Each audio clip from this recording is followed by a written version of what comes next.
No, morjes, morjes. Hetkinen, meneekö tää johonkin nauhalle? Tai no, ei sillä mitään väliä. Mä ajattelin vaan kysellä, että mitä sinne Ouluun kuuluu? Tai siis, tiedätkö sä edes, ketä täällä on?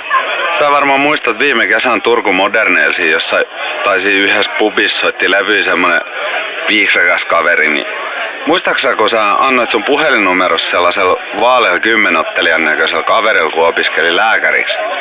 No, hän jätti sun käyntikorttis siihen tiskille, mutta mä sentään otin sen siitä, niin vaan ajattelin sellaista, että nyt olisi nämä Turku Modernit tulos taas ja mä olen täysin vapailla markkinoilla tässä, koska meidän muija on mutsistykön käymässä ja semmoista.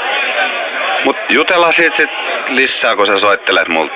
Tai siis älä soitakaan, kun tää on tavallaan niinku yhden tällaisen kaverin luuri tai itse asiassa ei se edes oo mun mikään kaveri, mutta se on tommonen häiskä, kun meni tonne vessaan ja jätti puhelimen tähän pöydälle. Ai, sieltä hän tuleekin nyt, että pitää lopetella. Soitella!